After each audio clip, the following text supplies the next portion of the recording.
안녕하십니까, 트레이더 K입니다. 자, 엔캠 제가 2월 22일 영상을 좀 촬영을 했는데 그 영상을 촬영한 이후로 제가 요런 내용의 공시가 나와 있는 걸 확인하고 지금 이 영상을 찍어서 이렇게 그 앞전 영상에다가 좀 붙여넣기를 하고 있는 점 양해 좀 부탁드리고요. 왜 그러냐면 요런 공시 내용을 보고 손실이 발생했다고 하니까 깜짝 놀라신 분들이 좀 있을까봐 공시 내용을 해석하기 위해서 요 영상을 다시 찍고 있는데 한번 확인해 보겠습니다. 자, 공시 내용을 이렇게 놓고 보시면 쭉 내려보시면 뭐라고 나와 있냐면은 23년 파생상품 손실 발생액 23년 1월 1일부터 23년 12월 31일까지 해서 얼마가 손실이 발생됐냐면 마이너스 307억 가까이가 찍혀 있어요. 그러면은 와, 자기자본 대비 위에 올려보시면 자기자본 대비 9.9%에 해당하는 손실이 발생했으니까 어마무시한 손실이네 라고 생각하시는 분들이 있을까봐 말씀드리면 일단 그렇지 않다라고 좀 말씀을 드리고요. 여기 보시면 뭐라고 적혀 있냐면은 한국채택회계 기준에 따라 전환사채를 공정가치로 평가하여 재무제표에 반영하였으며 실질적으로는 현금 유출이 없는 손실입니다 라고 좀 써 있습니다.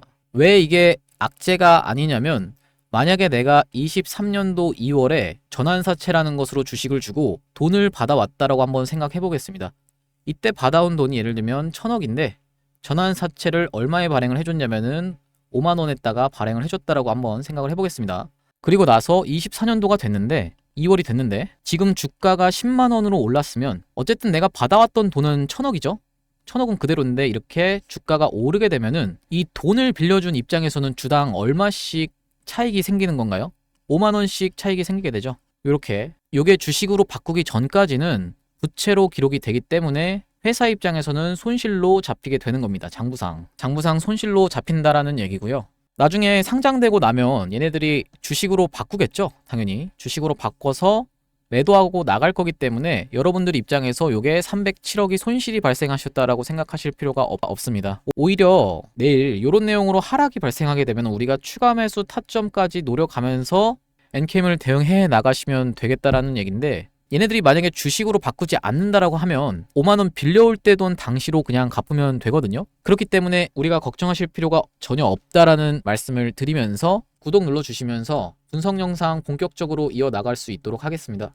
안녕하십니까, 트레이더 K입니다. 자, 오늘 엔캠 장 마감 영상으로 좀 찾아뵙고 있고, 장중에 마이너스 1.99% 떨어진 32만원에서 종가를 마감하고 시간의 단일가 같은 경우는 마이너스 2.5% 하락한 상태에서 마감을 했는데, 우리가 이런 구간에서 엔캠 어떤 식으로 대응하면서 목표가를 끌고 갈 수 있을지, 아니면 추가 매수나 매수를 한다라고 하면 우리가 어떤 구간에서 엔캠 비중을 늘려갈 수 있을지 알아보는 시간을 가질 수 있도록 하고요. 시작하기 앞서서 구독과 좋아요 꼭 한 번씩만 좀 부탁드리겠습니다. 일단 엔캠은 지금까지 이렇게 주가를 끌어올렸던 이유가 어떤 것 때문이다라고 말씀드렸냐면은 엔캠이 갚아야 될 돈, 언제까지요? 5월, 6월, 7월에 걸쳐서 갚아야 될 돈이 굉장히 많은데, 그게 예전에 본인들이 주식을 주고 그리고 돈을 빌려왔죠. 그 주식을 준 게 이제 5월, 6월, 7월에 걸쳐서 상장된다라는 얘기고, 그 물량이 빌려올 때 당시 돈으로 3천억 이상이 남아있기 때문에 엔캠이 주가를 이렇게 끌어올렸다라고 제가 말씀을 드렸었습니다. 이게 지금 시장에서는 IRA 관련 수혜주로 많은 분들이 알고 있는데, IRA 관련 수혜주라고 보기에는 논리가 좀 맞지 않는 부분이 있다라고 말씀드렸던 거는 에코프로 머티를 비롯해서 다른 IRA 관련 수혜주들은 엔캠이 오른 기간 동안에 떨어졌었는데, 그 이유가 뭐냐면 전기차 수요 둔화 첫 번째로, 그리고 두 번째로는 트럼프냐 바이든이냐의 어떤 대립구도에서 트럼프는 내가 대통령이 된다라고 하면 IRA를 실질적으로 축소하거나 폐지한다라고 얘기를 좀 했습니다.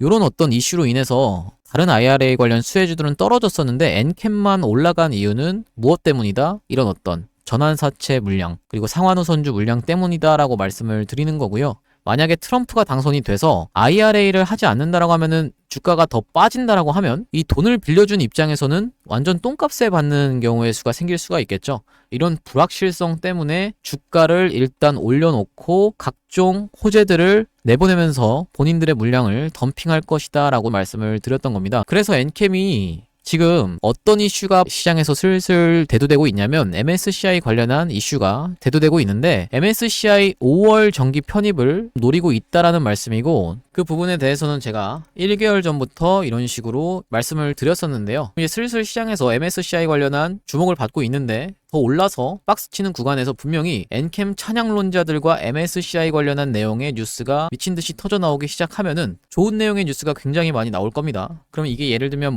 엔캠이 얼티엄 셀즈랑 계약해서 북미 전해액 시장을 독점할 것이고 지금 3위인데 앞으로 1위가 될 것이고 이런 좋은 내용의 기사가 반복적으로 나오면서 세상 모든 사람들이 엔캠을 지금이라도 내가 사야겠다라는 생각이 들게끔 뉴스를 계속 내보낸 다음에 세력들은 본인의 물량을 덤핑하면서 엑시트를 할 것으로 전망이 된다라는 말씀인데요. 일단 이 엔캠이 지금 이런 상황에서 주가를 쉽게 무너뜨릴 수가 없는 이유가 본인들이 매집한 구간이 여기기 때문이에요. 무슨 말이냐면은 상장된 이래로 가장 높은 가격이었던 13만 6천 원이었던 역사적 신고가를 한 번에 뚫어 올렸다라는 얘긴데 이 앞전에 한두 번이라도 이런 식으로 찔러주는 그런 어떤 매집봉도 없이 이 구간에서 살짝 매집해놓고 이렇게 들어올리면서 여기서 급하게 매집을 해놓고 출발을 시켰다라는 얘긴데요. 이 구간을 또 확대를 해놓고 보시면 이렇게 음봉 매집을 해놓고 다시 한번 돌아나가면서 양봉 매집까지 해서 이 구간에서 철저한 매물 소화가 있었다라는 말인데 왜 그러냐면 이전까지 잘 들고 오고 있던 사람들 그리고 앞전에 물린 사람들 야금야금 올라오니까 엔캠이 이거 신고가 그냥 쭉 가겠는데 라는 착각을 이날 시켜놓고 뚫어놓고 빼면서 그 잘 들고 있었던 사람들을 겁주면서 차익 실현 매물과 패닉셀까지 받아가면서 여기서 물량을 확보해놓고 이 구간을 다시 한번 돌아 나갈 때는 거래대금이 3천억밖에 터지지 않았다라는 얘기입니다. 이 앞전에 터졌던 캔들이 가장 많은 거래대금을 동반한 캔들인데 지금까지는 이게 8천억이거든요. 근데 그 구간을 다시 한번 돌아 나갈 때는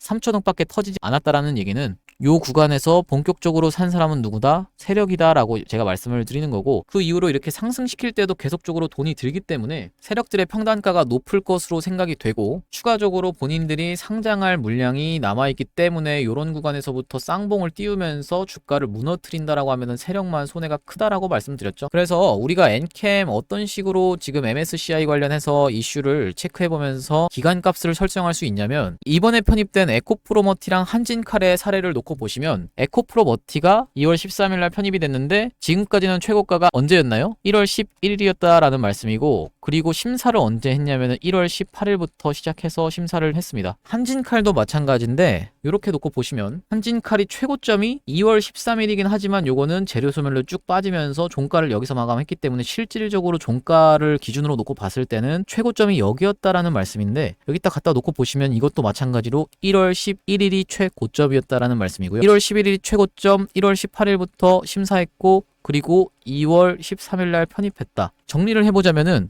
한진칼이나 에코프로머티 둘 다 마찬가지로 1월 11일이 최고점. 아직까지는 말씀드리는 겁니다. 그리고 1월 18일이 심사를 했다라는 얘기고 2월 13일이 편입이 됐다라는 얘기죠. 그럼 마찬가지로 엔캠도 우리가 한번 생각을 해볼 수 있을 것 같은데 5월 15일쯤 해서 편입이 된다라고 하면 4월 18일부터 심사를 한다라는 얘기고 그리고 4월 11일 이때가 가장 최고점일 확률이 높겠구나라는 우리가 시나리오를 세울 수 있다라는 말씀이고요. 만약에 8월 편입을 노린다라고 하면은 주가를 상승시켜놓고 한번 무너뜨렸다가 다시 한번 이렇게 가는 척 했다가 흘러내리다가 다시 한번 모아서 이렇게 올라갈 수 있는 앞전에 에코프로가 그런 식으로 좀 움직였었죠. 근데 에코프로는 쇼스퀴즈가 워낙에 컸기 때문에 최고점이 159만원까지 갔던 거기 때문에 이렇게 엔캠이 마찬가지로 가질 수 있을지는 모르겠지만 만약에 8월 편입을 목표로 한다라고 하면 7월 18일부터 시작해서 심사를 한다라는 얘기고 7월 10일쯤이 가장 최고점일 수가 있겠구나 라고 우리가 생각하면서 시나리오를 세워볼 수 있을 것 같습니다. 에코프로 같은 경우는 7월 26일이 가장 최고점이었습니다. 그래서 에코프로도 마찬가지로 우리가 차트를 놓고 볼 건데 이때가 가장 최고점이었죠. 7월 26일 그리고 8월에 편입이 됐다라는 얘기고 요 앞전에 있었던 걸 한번 놓고 보시면 이때 MSCI 불발 이슈가 있었는데 4월 11일이 최고점이었습니다. 그리고 나서 이때 MSCI 5월 편입이 불발됐다라는 얘기가 나오면서 한번 무너뜨렸다가 다시 한번 8월 편입으로 이렇게 주가가 여기까지 올라갔다라는 얘긴데요. 이런 앞전에 사례를 놓고 봤을 때 우리가 엔캠을 최소 4월 10일 때까지는 계속적으로 끌고 가면서 수익을 볼 수 있겠다라고 생각을 할 수 있다라는 말씀인데 엔캠이 뭐가 또 맞물려 있냐면은 상장할 물량이 5월, 6월, 7월에 걸쳐서도 계속적으로 있다라고 말씀드렸죠. 그러니까 이게 지금 기간값으로 놓고 봤을 때는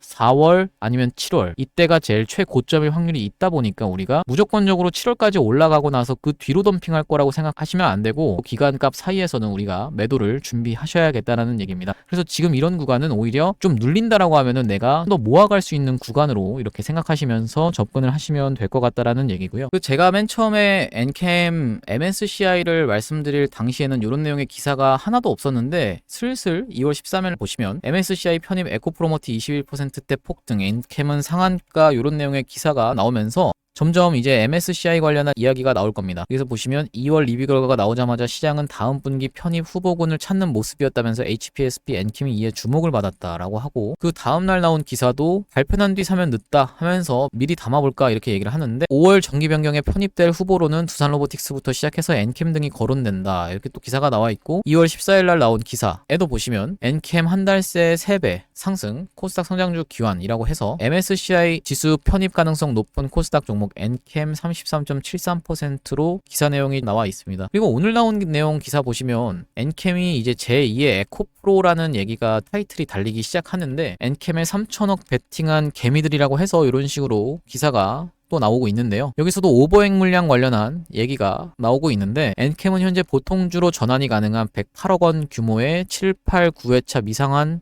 전환 사채가 있다 하면서, 작년에 발행된 11, 12, 13의 12 역시 5월부터 7월 보통주로 전환이 가능해진다. 상환우선주도 지난달 말 기준 112만 주 정도가 남아있다라고 얘기가 나오면서 포모에 대한 얘기가 있습니다. 그래서 우리가 엔캠을 반복적으로 매수매도 타점에 대해서는 안내를 드리고 있는데, 이렇게 한번 하락이 있은 날 제가 한번 매도를 2분의 1이라도 진행해야 된다라고 얘기를 했었고, 그리고 다시 한번 매수하고 나서 매도하고 다시 한번 매수해서 쭉 끌고 오다가 여기서 오버행 때문에 한번 매도하고 다시 한번 매수를 해서 쭉 지금까지 끌고 오고 있는데, 최근에도 제가 이런 구간에서는 한번 영상에서도 말씀을 드렸죠. 이런 구간에서는 매수로 우리가 대응할 수 있다. 그리고 대응방을 통해서도 안내를 드렸는데요. 엔캠이 이렇게 급락이 나왔던 날이 1월 19일이었는데 시가가 고가가 10%, 종가가 마이너스 18%였으니까 고점 대비하면 대략적으로 마이너스 28%를 밀어버린 날인데, 대응방을 통해서 한번 확인해 보겠습니다. 분봉으로 보시면 이렇게 급락 나왔던 날이 1월 19일이다라고 말씀드렸죠. 1월 19일 날 하단에 확인이 되실 거고, 대응방을 쭉 내려보시면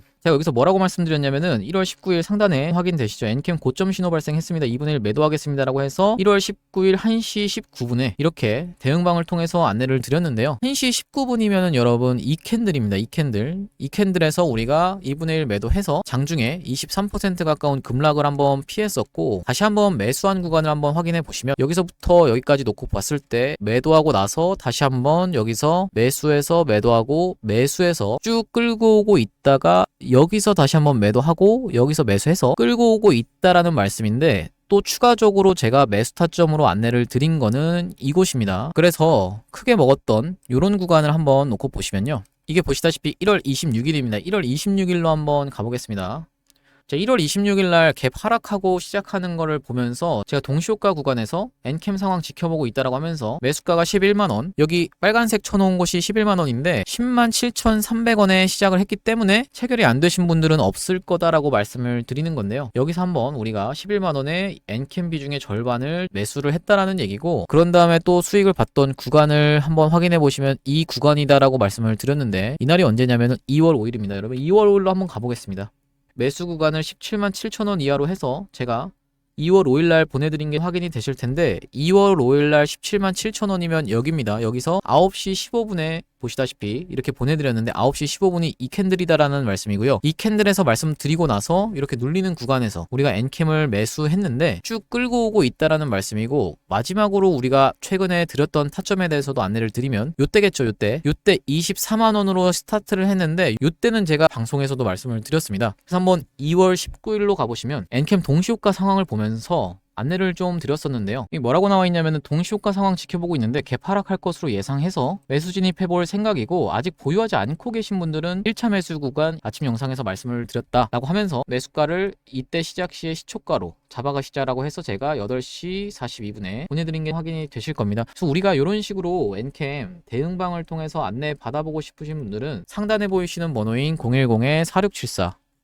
9671번으로 엔캠이라고 보내주시면 제가 확인하고 요 대응방에서 안내를 드릴 수 있다라는 말씀이고요. 우리가 지금 이 구간에서는 엔캠을 내가 아직 태우지 못한 비중에 대한 부분을 채워가는 구간으로 말씀을 드렸는데, 매수 타점 잡기 어려우신 분들은 제가 이렇게 대응방을 통해서 안내를 드리겠다라는 얘기인데, 4674-9671번으로 엔캠이라고 보내주시면 확인하고 대응방으로 입장 도와드릴 수 있도록 하겠습니다. 그래서 우리가 엔캠 얘기로 돌아와서 제가 어제 엔캠을 제주반도체랑 한번 비슷한 상황으로 놓고 볼 수도 있지 않을까라는 부분에 대해서 좀 말씀을 드렸었는데, 이 제주반도체가 오버슈팅이 나오는 구간에서 예를 들면 이렇게 가던 각도가 점점 가팔라지고 나서 이렇게 급상승을 하고 나니까 고점에서 음봉이 떨어지는 패턴으로 이런 식으로 단기 고점을 형성하고 나서 제주반도체가 조정을 좀 크게 받으면서 21선을 무너뜨렸다가 다시 한번 올라타는 이런 흐름이 연출이 됐고, 이런 곳에서 우리가 패닉셀을 하신 분들이 좀 많았을 거다라고 제가 말씀을 드렸었는데, 기본적으로는 주가가 오르는 각도가 달라지게 되면 크게 조정을 보이면서 상승분을 반납한다라는 얘기가 있었습니다. 이건 제주반도체뿐만이 아니라 에코프로 머티 같은 경우도 이런 식으로 연기금의 연일 매수로 인해서 이렇게 큰 상승이 있고 나니까 어떤 식으로 상승폭을 크게 좀 반납을 했다라는 얘긴데요. 마찬가지로 에코프로도 그런 구간이 있었죠.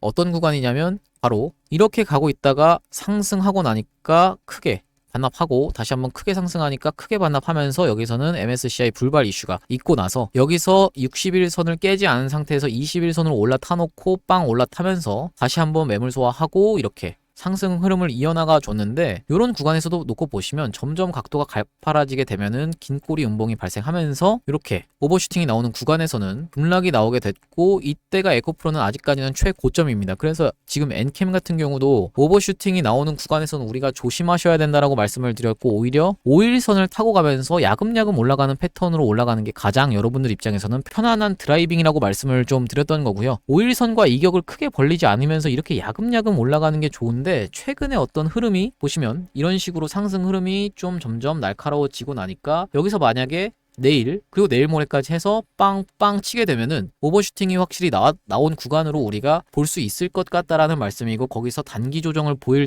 때 한번 무너뜨리는 흐름이 나온다라고 하면 그런 구간에서는 우리가 매수 타점을 좀 잡아갈 수 있지 않을까라고 저는 지금 전망을 하고 있습니다. 이 21선이 딸려 올라오는 구간에서 우리가 매수 타점은 추가적으로 잡을 수 있겠죠. 이런 구간에선 아직까지 만약에 저점에서 잘 보유하고 계신 분들은 아직까지 매도하실 만한 구간이 아니다라는 얘기고, 아까 기사 내용에서도 포모라는 내용이 있었는데 이게 Fear of Missing Out이라고 해서 내가 시장에서 나만 빼고 다 수익을 볼 것 같아, 이런 어떤 불안함이죠. 네, 시장에 있는 공포 중에 하나인데 나만 빼고 이거 다 수익 보는 것 같은데 라는 생각에 추격 매수를 가는 경우가 많은데, 추격하지 마시고 정확하게 눌리는 자리에서 잡아가시면 되겠다라는 얘기고, 만약에 본인이 눌리는 자리에 대한 판단이 좀 어려우신 분들은 상단에 보이시는 번호인 4674에 9671번으로 엔캠이라고 보내주셔서 아까 보신 대응방을 통해서 제가 실시간 타점 안내는 좀 드릴 수 있을 것 같습니다. 우리가 지금 엔캠 월봉상으로 놓고 봤을 땐 단기적으로 좀 많이 오른 주식인데, 보시다시피 여기까지 올랐고 한 400% 가까이 3개월 동안 올랐고 앞으로도 더 끌고 가면서 수익을 볼 건데, 제가 엔캠을 이걸 매도하고 이걸 들어가자라고 말씀드리는 게 아니라 우리가 시장에서 아직 주목받지 않고 있는 종목을 좀 찾아봤을 때 큰 시세가 나올 수 있는 종목, 출발 전에 있는 종목이 뭐가 있을까라고 생각을 했을 때는 연일 초전도체 관련해서 이슈가 되고 있는 상황인데, 이 초전도체 다음번 테마가 원래 양자 컴퓨터 작년에도 그렇게 움직였었다라고 말씀을 좀 드렸었죠. 오늘 같은 경우는 엑스게이트가 조금 상승이 있었는데 초전도체가 8월에 한번 빵 튀고 나서 그 이후로 양자 컴퓨터 관련 종목들이 큰 상승이 있었고, 그 중에 대장은 우리로였습니다. 근데 우리로는 오늘 좀 큰 반응은 없었는데 엑스게이트가 이런 식으로 5% 정도 상승을 했는데, 최근에 어떤 이런 양자 컴퓨터 관련 종목들 그리고 양자 암호 관련 종목들이 조금씩 어떤 수상한 흐름을 보이는 와중에, 우리가 양자 관련주라고 해서 아무거나 들어갈 게 아니라 이렇게 떨어지다가도 특이점이 발견되는 종목을 우리가 저점에서 출발 전에 잡아가셔야 된다라고 반복적으로 제가 얘기하고 있는데요. 제가 구독자님들을 위해서 이 종목 하나 가져온 게 있는데, 이게 어떤 종목이냐면요, 바로 이 종목인데, 상장된 이래로 삼각수렴의 형태로 차트가 진행되다가 최근 고점을 연결한 요런 삼각수렴의 상단 부분을 최근 돌파한 후에 눌러주는 흐름으로, 그러면서 이동평균선의 지지를 받고 있는 게 확인이 되실 거고요. 그리고 수급적인 측면에서도 보시면 바로 이 부분에서 우리가 프로그램의 순매수가 좀 확인이 되신다라고 말씀드리는 건데, 프로그램 같은 경우는 아시다시피 외국인과 기관이 프로그램을 이용하여 매수하는 주체이기 때문에 이 구간에서 우리가 외국인과 기관의 집중적인 매수세가 확인된다라는 말씀이고요. 최근 양자 쪽 관련한 기사가 초전도체와 맞물려서 나오고 있는 간격이 짧아지고 있는 상황인데, 아직 시장에서 별다른 주목을 받으면서 큰 상승이 나오지 않은 종목으로 저희가 저점에서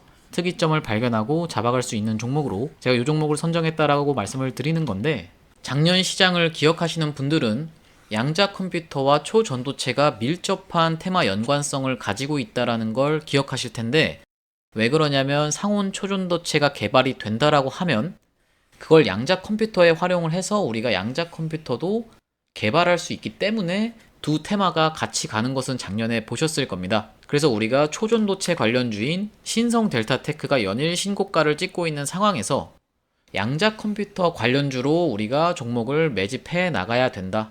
어떤 종목으로? 특이점이 바닥에서 발견되고 나서 대세 상승이 시작하기 전에, 우리가 이 전에 요런 구간에서 잡아가야지만이 이런 대세 상승을 수익을 크게 볼 수 있다라고 좀 말씀을 드리는 건데요. 아시다시피 요런 테마로 시장에서 본격적인 주목을 받기 시작하면 신성 델타테크처럼 큰 대세 상승이 나올 수 있다라는 말씀이고, 차트에서도 보시다시피 삼각 수렴의 형태로, 수렴이라고 하면 우리가 이렇게 점점 변동폭을 줄여가면서 힘을 응축하는 기간이다 라고 말씀을 드리는 건데, 기간 자체가 굉장히 길었기 때문에 우리가 상승 파동이 나올 때 크게 슈팅이 나오면서 긴 구간에서의 목표가를 우리가 잡아갈 수 있다 라고 좀 말씀을 드리는 겁니다. 이 종목 받아가고 싶으신 분들은 상단에 보이시는 번호 010-4674에 9671번으로 매집이라고 보내주시면 제가 매수가, 매도가, 목표 기간 적어서 한 분 한 분 안내를 좀 드리도록 하고요. 이 구간을 확대해 놓고 보시면 양봉으로 올려치는 구간들, 이런 구간들에서 거래량이 들어온 흔적은 확인이 되는데 이후로 거래량이 나간 흔적이 없다. 이건 무슨 말이냐면 긴 기간에 걸쳐 세력이 매집을 끝내놨다라는 얘기고요. 우리가 이런 구간에서도 보시면 올려칠 때 이렇게 대량의 거래량을 터뜨렸는데 충분히 이 구간이 고점으로 판단될 수 있음에도 불구하고 보시면 요 거래량에 비해서 나간 흔적이 없다라고 말씀을 드리는 겁니다. 그리고 이 주식이 1000만 주 정도가 유통 주식수인데 바닥에서 거래량을 회전시킨 게 4번 정도가 2000만 주 이상을 회전을 시키면서 철저한 매집 구간으로 우리가 이런 구간을 체크할 수 있다라고 말씀을 드리는 겁니다. 최근 돌파하고 눌러주는 흐름에서 양자 컴퓨팅 관련해서 우리가 초전도체와 엮여서 테마를 형성하면서 본격적으로 슈팅이 나오기 이전에 프로그램을 이용한 외인과 기관의 매수세를 확인해놓고 우리가 기사를 체크해가면서 슈팅 이전에 매집해놓고 들고 갈 종목으로 이 종목을 선정했고 300% 이상으로 보고 들고 갈 건데, 나중에 이미 이렇게 슈팅이 나온 이후로 고점에서 따라붙는 매매가 지겹다라고 하시는 분들은 이렇게 흘러가던 주가에서 특이점이 발견되고 첫 상승 이전에 미리 저점에서 잡아가실 수 있는 종목으로 손절은 짧게 수익은 길게 가져가실 수 있다라는 말씀이고요. 지금까지 매집주로 진행한 종목들은 대시세가 나오기 이전에 저점에서 잡아서 큰 수익이 항상 나와줬기 때문에 제가 자신있게 좀 추천을 드리는 거고요. 이 종목 받아가고 싶으신 분들은 상단에 보이시는 번호 010-4674에 9671번으로 매집이라고 두 글자 적어서 보내주시면 제가 한 분 한 분 확인하고 이 종목 보내드릴 수 있도록 하겠습니다. 오늘 분석 영상 시청해주셔서 감사하고요. 구독, 좋아요 한 번씩만 좀 부탁드리겠습니다. 감사합니다.